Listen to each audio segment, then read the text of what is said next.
दोस्तों, आज हम सुनेंगे उस शख्स की कहानी जिसने अकेले अपने साहस और मेहनत से वो कर दिखाया जो पूरे भारतवर्ष के लिए नामुमकिन समझा जाता था। साल था 1842 का, जून महीने की पहली तारीख।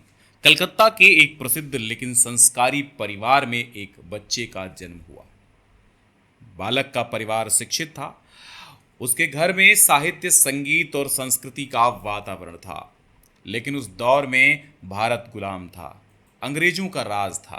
भारतीयों को सिर्फ नीचे दर्जे के नागरिक की तरह देखा जाता था। दोस्तों, उस समय ब्रिटिश प्रशासन का सबसे बड़ा पद था आईसीएस, इंडियन सिविल सर्विसेज। आज हम इसे आईएएस कहते हैं। पर सोचिए, उस दौर में जब भारतीयों को अंग्रेज सिर्फ नौकर समझते थे, क्या कोई भारतीय अफसर बन सकता था? कई लोगों ने कहा नहीं, ये नामुमकिन है। लेकिन बालक ने ठान लिया कि वे इस चुनौती को स्वीकार करेंगे। साल था 1862। बालक अपने सपनों को हकीकत बनाने के लिए समुद्री जहाज से इंग्लैंड की यात्रा पर निकल पड़ा। उस दौर में भारत से इंग्लैंड जाना आसान नहीं था। सिर्फ लंबा सफर ही नहीं, बल्कि वहां पहुंचने के बाद एक नई दुनिया उनका इंतजार कर रही थी। अंग्रेजी उनकी पढ़ाई की भाषा जरूर थी, लेकिन इंग्लैंड की रोजमर्रा की अंग्रेजी उच्चारण और बोलचाल बिल्कुल अलग थी। अंग्रेज लोग भारतीयों को नीची नज़र से देखते थे। कई बार तो उन्हें अपमानजनक शब्दों और तानों का सामना करना पड़ता था। आईसीएस परीक्षा दुनिया की सबसे कठिन परीक्षाओं में गिनी जाती थी। इसमें गणित, दर्शन शास्त्र, कानून, प्रशासन, अंग्रेजी साहित्य, इतिहास, हर विषय गहराई से पूछा जाता था। बालक सुबह से रात तक पढ़ाई में जुटा रहता।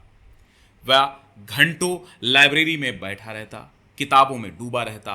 अक्सर भूख, थकान और अकेलेपन की पीड़ा को नजरअंदाज कर सिर्फ अपनी पढ़ाई और लक्ष्य पर ध्यान देता। विदेश में रहना महंगा था। बालक को साधारण ढंग से रहना पड़ता। कभी कभी मन टूट जाता, लेकिन वे बार बार खुद को याद दिलाते, मुझे सिर्फ अपने लिए नहीं, पूरे भारत के लिए करना है। कल्पना कीजिए, एक युवा भारतीय दूर देश की धरती पर, चारों ओर तिरस्कार और मुश्किलें, लेकिन फिर भी हार न मानते हुए दिन रात संघर्ष करता रहा। आखिरकार साल आया 1863 ईस्वी का। परीक्षा का परिणाम घोषित हुआ और बालक पहला भारतीय जिसने आईसीएस परीक्षा पास की।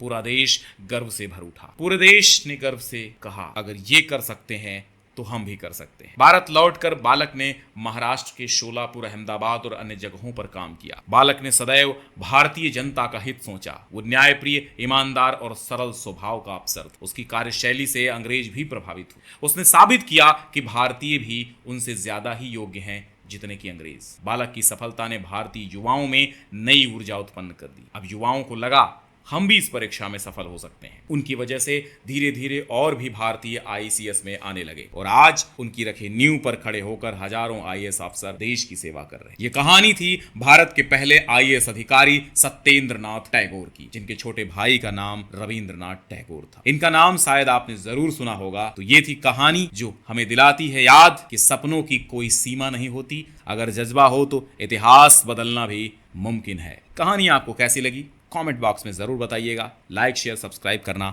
बिल्कुल ना भूलें, क्योंकि ऐसी ही मोटिवेशनल स्टोरी इंस्पायर इंडिया पर आपको सुनाई जाती है।